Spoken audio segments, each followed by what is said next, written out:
抱抱妍妍。Hello， 大家好，我是妍妍。今天为什么只有我一个人呢？因为我长了针眼，然后请了一天假在家。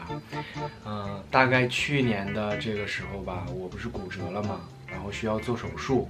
当时呢就需要一个人来给我签那个手术同意单，我想让浩浩帮我签。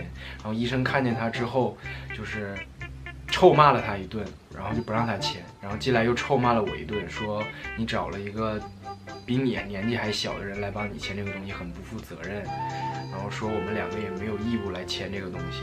然后当时我们就决定呢，要去办那个议定监护，以后就可以在彼此发生一些问题的时候，可以为对方去履行这个职责。所以我们前几天就去办了议定监护，现在这个公证书已经在路上了，然后这2天就会到。我觉得办议定监护这个事儿对我们来说非常有意义，所以我决定今天趁着他不在家去给他选一份礼物，然后在那个公证书到的时候一起送给他，给他一个惊喜，来见证我们就是非常重要的时刻吧。走。逛了半天也没找着合适的，然后路过这儿看见这个 DR 男士一生仅能定制1枚，觉得这个寓意挺好的，进去问问有没有就是适合2个人的对戒。就是您这有2个男生的戴戒对戒？有啊，我们这边的话，因为咱们 DR 的话，真爱是不关乎性别的，所以不管是2个男生还是2个女生都是可以购买的，只要是恋人关系。您给我推荐一个。您可以看一下这一对，这叫细水长流。下身体上。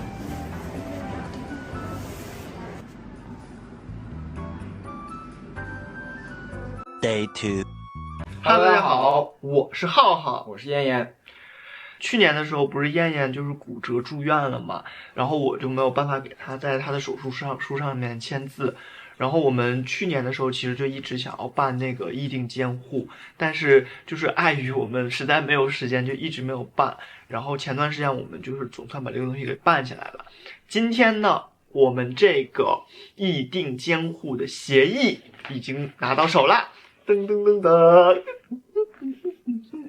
然后呢，我们也是把这个整个过程全部都记录下来，然后准备给大家做成视频，让大家看一下我们是怎么把它办下来的，需要哪些手续。然后可能有一些有需要的朋友们，可能之后也可以按照我们的方式去做一下。所以我们就准备给大家科普一下办议定监护该怎么样的去办。首先呢，我们的第一步就是要先带好你的身份证。行了，先别说了，就是科普一会儿再说。我给你准备了个礼物啊，给你准备了个礼物。你给我准备了个礼物，但你给我准备了个礼物，我没给你准备，岂不是很尴尬？行，你闭眼睛，我给你去拿。我一会儿再说。真的假的？真的呀，不然。行，闭眼睛，不许睁眼睛。给你吃。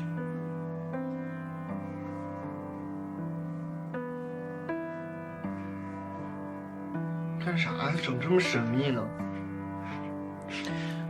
咱俩办了这个议定监护之后，我觉得咱俩就是关系更进一步了。然后就是我觉得应该有点仪式感，给你去买这个礼物，先把这个承诺用一个实体给到你吧。把眼睛睁开，我就选了一对对戒，然后我觉得就有一些心里话想，就是借这个机会跟你说一下，就是就虽然平时咱俩会有时候会吵架，然后会彼此都说一些很过分的话，对，但我觉得就是你应该也了解我，就是一个刀子嘴豆腐心。其实有时候说的一些话并不是本意，只是气头上说的一些话，但是我从来没有怀疑过自己的选择。你也知道我不太会表达。这个 DR 的戒指就是我对你的一个承诺，反正就是都在这个里边，我哭了。这是就是给你戴上。戴哪个手？戴上。戴这个手。我哭了。抱抱妍妍。我们意中人是个盖是男神，他温柔体贴，才华横溢，无与伦比。有一天，他会出现在我的世界里。家人们，这是陈柏燕跟我在一起5年以来第一次跟我说这种话，就是我们2个人就是刚在一起的时候，也就是顺其自然在一起，从来没说过这些。然后今天就是搞这么一套，就是说咱们也是有少女心的。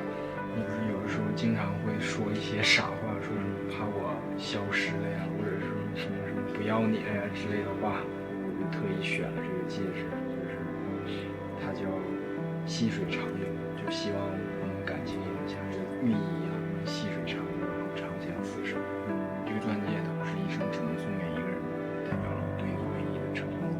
然后虽然我们2个人没办法履行这种常规的契约，但是就是我买戒指，然后签了他们那个真爱协议，还办了那个监护，就是想用这些东西来给你安全感，也算是对我自我的一种约束吧。就是想告诉你，对你是你去好好珍惜。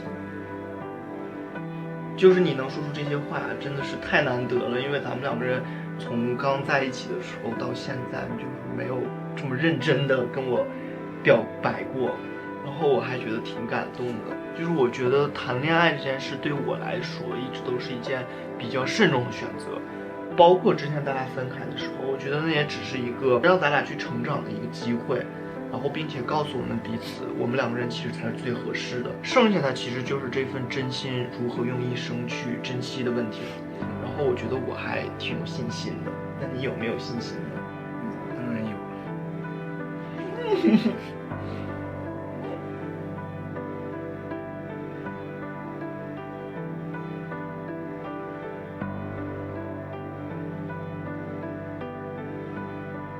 Hello， 大家好，我是浩浩，我是嫣嫣。前段时间我们不是发布了一个有关议定监护的视频嘛，然后收到了很多朋友的私信和评论，来询问有关议定监护的内容。所以今天我们决定从什么是议定监护，然后什么样的人可以成为议定监护人，然后议定监护人的职责有哪些。什么是议定监护呢？简单来说，就是可以通过书面的形式来选择确认自己的监护人，然后在其中一个人丧失民事行为能力的时候，可以履行监护的职责。就好比说之前你的那一次骨折，不是骨折，就是假如说如果咱俩哪一天其中一个人发生意外昏迷不醒了，那么另外一个人就可以在对方的那个手术同意书上面签字了。那么什么人可以成为议定监护人呢？首先的话就是你的近亲属，近亲属的话就包括你的父母、子女、配偶，这些都是属于近亲属。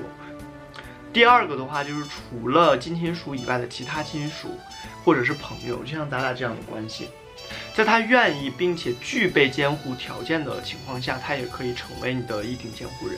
第三个是其他愿意担任监护人的组织，比如说居委会村委会、学校、医疗机构、妇联只要是法律未禁止并且具备监护能力的组织，都可以成为监护人。那么议定监护人的职责都有哪些？应该很多人都不太了解，主要就是分为财产方面和健康方面。健康方面的话，监护人可以照管被监护人的日常生活和护理健康，也就是可以决定选择医疗机构、治疗方案、药物类型、办理出入院等。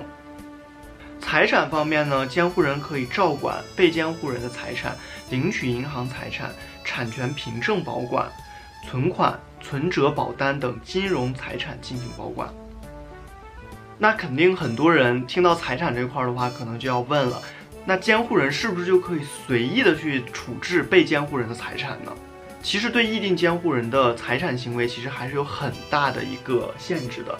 议定监护人是不能将财产做出直接赠与的，就是你是不可以替我的钱做主送给别人或者送给自己的，不能以被监护人的名义对外借贷。就好比说被监护人病重了，然后你拿他的名义去借贷款，这个也是不可以的。然后不可以进行不动产或者重大资产的购入，其实还是一样，就是在一方病重的时候，你是不可以拿他的钱去做特别重大的一个投资的，因为在人在病危的时候，这个并不是必须的和紧急的，所以这一类的支出是不合理的。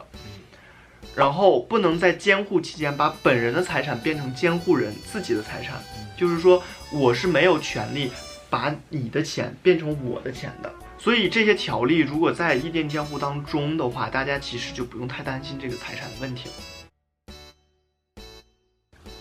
那我们就来说一些办理议定监护需要注意的一些事项。那第一个呢，就是议定监护在行使主体丧失民事行为能力之后才能正式生效，此时议定的监护人才可以代理被监护人实施民事法律行为。也就是说，只有在一方丧失了这个行为能力之后，这个才可以生效。我们上面说到是什么健康啊、财产的这些东西才能生效。第2条就是议定监护权是优先于法定监护权的。第3条是议定监护是不影响法定继承的，议定监护只是为了确定监护人。第4条是议定监护只要有一方想要解除，那么就可以使议定监护协议失效。对于我们来说，议定监护确实在一些方面确保两个人在非婚姻状态下的一些法律权益，然后我觉得还是蛮适合我们这种关系的人去办理的。然后也是希望大家看完这期视频之后，对于议定监护有更深的了解。以上就是我们这期视频的全部内容了，快艾特出你可靠的另一半，然后来了解一下议定监护吧。然后不要忘了1键3连哦，拜拜，下期再见，下期再见。拜拜。